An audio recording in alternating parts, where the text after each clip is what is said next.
નમસ્તે વિદ્યાર્થી મિત્રો, ગુડ મોર્નિંગ. આપણે લાસ્ટ કાલે જોયું તો ઉદાહરણ નંબર 3, આજે જોશું ઉદાહરણ નંબર 4. તો ઉદાહરણ નંબર 4 માં શું છે? તો ચોપડી વિદ્યાર્થી મિત્રો ખાસ બાજુમાં રાખજો. આપણે રકમ એની અંદર જોતા જજો. ઉદાહરણ નંબર 4 કે એક રેલગાડી 75 કિમી પ્રતિ કલાકની અચળ ઝડપે ગતિ કરે છે. એટલે કે રેલગાડીની ઝડપ છે પ્રતિ કલાકના 75 કિમી અંતર કાપે. તો આપણે શોધવાનું શું? 20 મિનિટમાં કેટલું અંતર કાપશે? બીજું 250 કિલોમીટર અંતર કાપવા માટે લાગતો સમય શોધો. 250 કિલોમીટર અંતર કાપવા માટે લાગતો સમય શોધવાનો છે, બરોબર? એટલે બંનેમાં અલગ અલગ રીત છે કે પહેલામાં આપણે શું શોધવાનું છે? તો પહેલામાં શોધવાનું છે કે 20 મિનિટમાં કેટલું અંતર કાપશે, બીજામાં આટલું અંતર કાપે તો લાગતો સમય શોધો. તો અહીંયા રકમની અંદર બે માહિતી આપેલી છે, એક અંતર અને સમય. તો આપણે એ પ્રમાણે કોષ્ટક બનાવશું. તો પહેલું લખશું કાપેલું અંતર, કાપેલ અંતર, બરોબર? એ અંતર કેમાં છે? તો કિમીમાં દર્શાવેલું છે. કેમાં? કિમીમાં, બરોબર? અને તે માટે લાગતો સમય કેટલો? તો સમય મિનિટમાં દર્શાવેલો છે. સમય કેમાં દર્શાવેલો છે? મિનિટમાં, બરોબર? તો પહેલું શું? 75 કિમી પ્રતિ કલાક. તો 75 કિમી અંતર કાપવા માટે તો 60 મિનિટ લાગે. 60 મિનિટ એટલે કલાક થયા x અને y. 75 મિનિટ કિમી પ્રતિ કલાક, કલાક એટલે 60 મિનિટ, બરોબર? તો પછી પહેલો સવાલ શું છે? 20 મિનિટમાં કેટલું અંતર કાપે? તો 20 મિનિટમાં કેટલું અંતર કાપશે? એટલે આપણે x2 શોધવાનું, બરોબર? અહીંયા y2 આપણને આપી દીધો છે. પછી બીજો સવાલ શું? 250 કિલોમીટર અંતર કાપવા માટે કેટલો સમય લાગશે? તો આપણે અહીંયા y2 શોધવાનું. અહીંયા આપણને x1 અને y1 આપી દીધો છે, બરોબર? તો અહીંયા આ દાખલો સમપ્રમાણમાં છે એવું કહી શકાય. કેવી રીતના? તો અહીંયા જેમ કિલોમીટર વધે છે, બરોબર? જેમ કિલોમીટર વધે છે તેમ તેનો સમય પણ વધતો જાય છે. અથવા જેમ સમય વધે તેમ કિલોમીટર વધતા જાય છે. જેમ સમય ઘટે તેમ કિલોમીટરનું પ્રમાણ વધતું જાય, બરોબર? તો અહીંયા સમપ્રમાણમાં છે. તો અહીંયા લખવાનું કે ઝડપ અને અચળ. ઝડપ અચળ છે, ઝડપ હંમેશા અચળ છે. તેથી કાપેલું અંતર સમયના સમપ્રમાણમાં છે. સમયના સમપ્રમાણમાં છે. એટલે કે જેમ સમય વધશે તેમ કિલોમીટર વધશે. એટલે જેમ કિલોમીટર વધે તેમ સમય એ પ્રમાણે વધે. કિલોમીટર ઘટે તેમ સમય ઘટશે, બરોબર?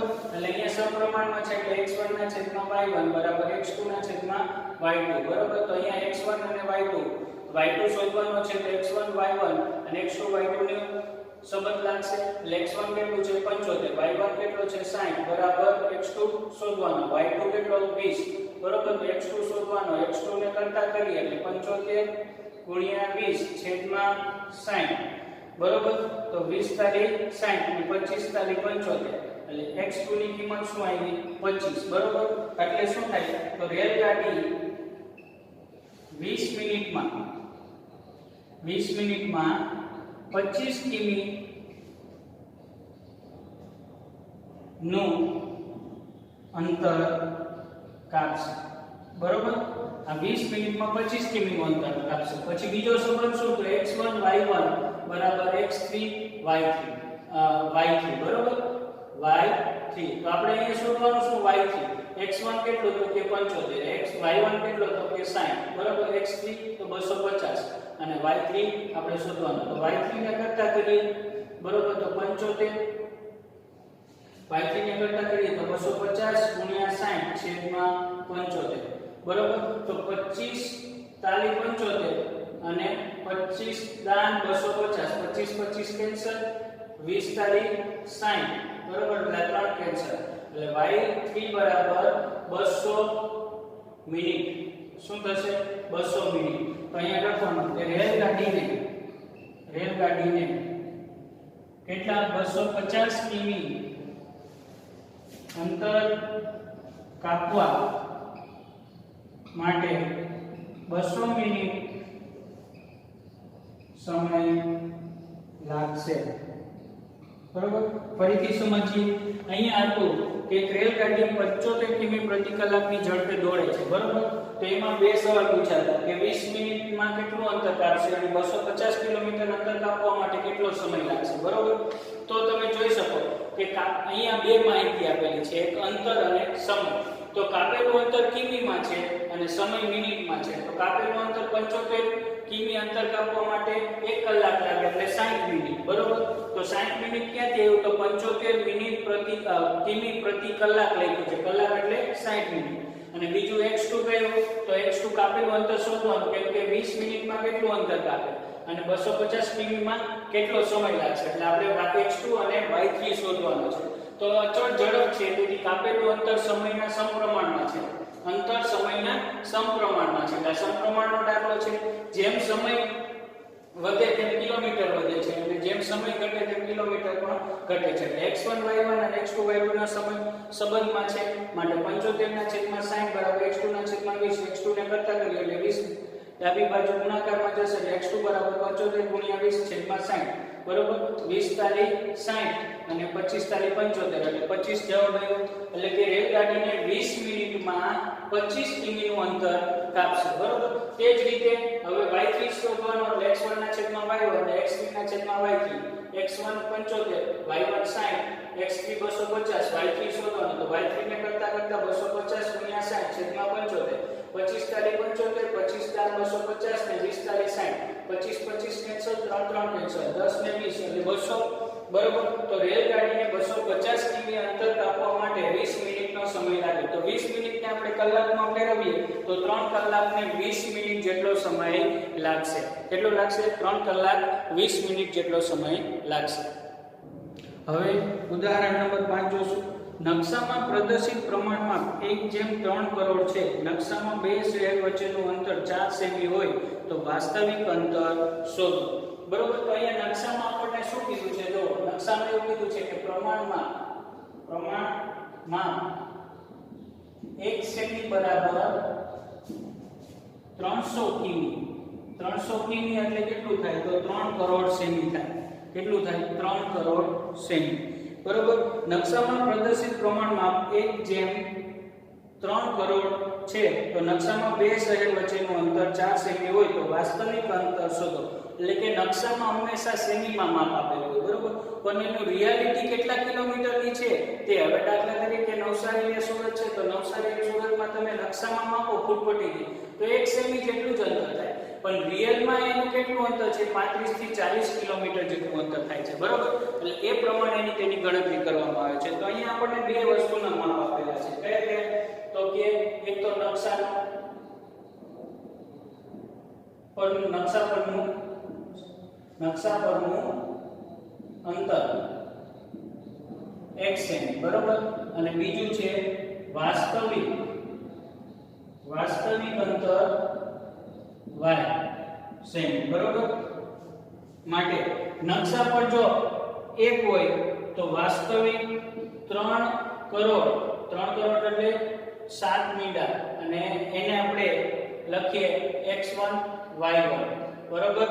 અને બીજું આપણે શું વાસ્તવિક બે શહેર વચ્ચે નકશામાં બે શહેર વચ્ચેનું અંતર કેટલું છે? x2 તો કે 4 અને y2 આપણે શોધવાનું છે, બરોબર? તો તમે જોઈ શકો આ 3 કરોડ સેમી છે, બરોબર? તેને કિલોમીટરમાં ફેરવીએ તો 300 કિમી થાય. કેમ? એ પ્રમાણમાં આપણને કીધું છે કે 1 સેમી બરાબર 300 કિમી. 300 કિમી તો આ 1 સેમી છે તો અહીંયા 300 કિમી થાય, બરોબર? એટલે 300 કિમી ને આપણે જો સેમીમાં ફેરવીએ તો 3 કરોડ સેન્ટીમીટર થાય, બરોબર? તો અહીંયા આપણે સમપ્રમાણમાં છે વાસ્તવિક અંતર અને નકશાનું અંતર. તો આપણે વાસ્તવિક અંતર શોધવાનું x1 ના છેદમાં y1, x2 ના છેદમાં y2, બરોબર? x1 કેટલો છે? 1. y1 કેટલો છે? તો કે 3 કરોડ. તો આપણે એને છે ને પ્રમાણિત સ્વરૂપમાં ફેરવી દઈએ 10⁵. 1/3 × 10⁵. જેટલા શૂન્ય છે એટલા 10⁻⁴ આવશે. x2 આપણે 4 આપેલા છે નકશામાં અંતર 4 સેમી અને y2 આપણે શોધવાનું. માટે y2 ને આપણે કરતા કરીશું એટલે 4 × 3 10⁵ છેદમાં 1, બરોબર? છેદમાં 1, બરોબર? આ થઈ. માટે હવે જો y2 બરાબર 3 ×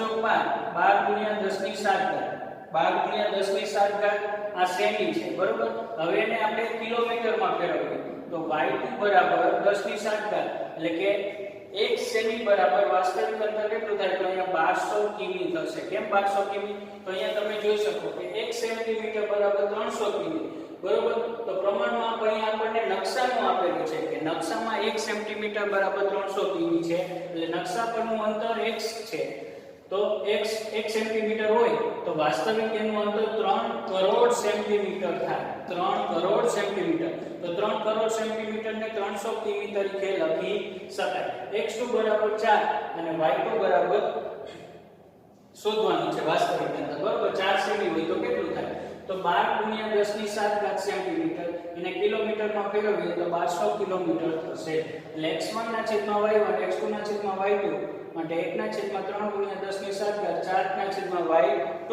બરોબર? માટે y2 ને કરતા કરીએ તો 4 × 3 × 10⁷ એટલે 12 × 10⁷ સેમી એટલે 1200 કિલોમીટર થાય. એટલે સિમ્પલ વસ્તુ તમે જોવો ને તો આ 1200 કિલોમીટર છે એને આપણે કરોડમાં ફેરવીએ તો કેટલા?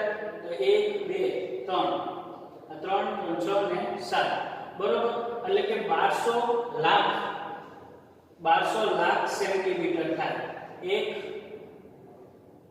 1200 લાખ સેન્ટીમીટર એટલે 1200 લાખ સેન્ટીમીટર બરાબર કેટલા થશે? નકશામાં 1 સેન્ટીમીટર થાય. ક્લિયર? એટલે ટોટલ 4 સેન્ટીમીટર નું કુલ ટોટલ અંતર કેટલું થયું? તો 1200 કિમી.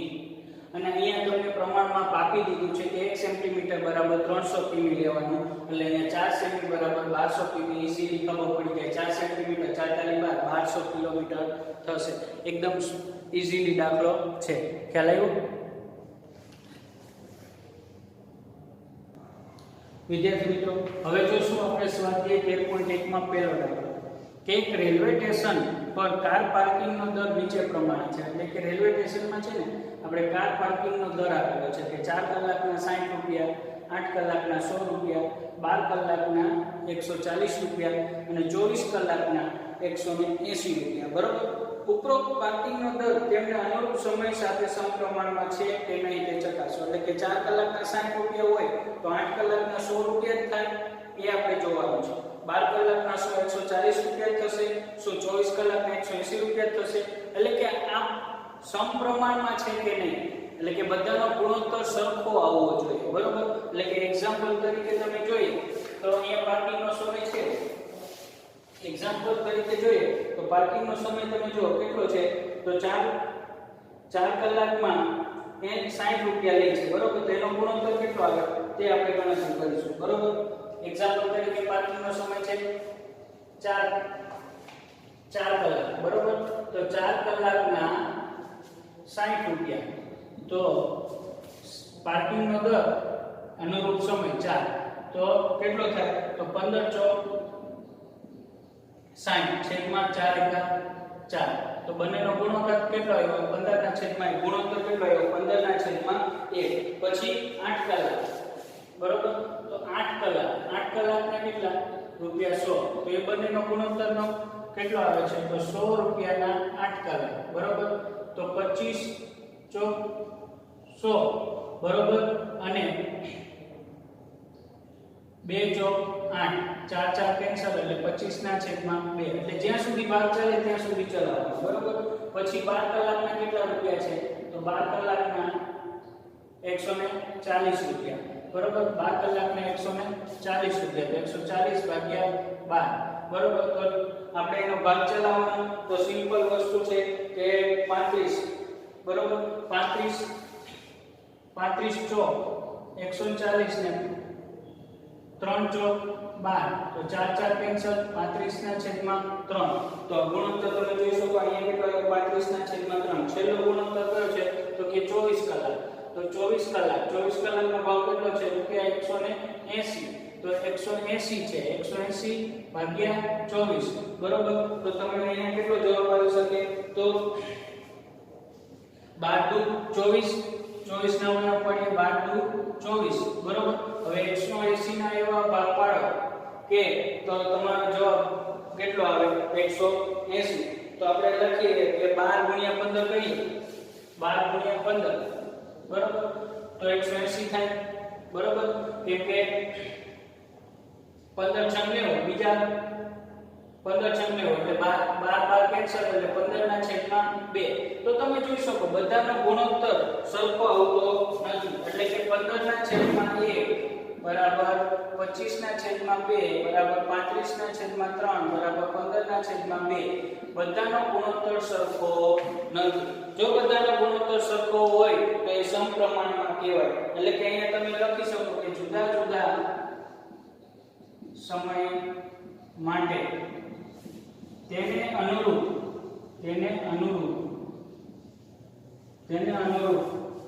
દર પાર્કિંગનો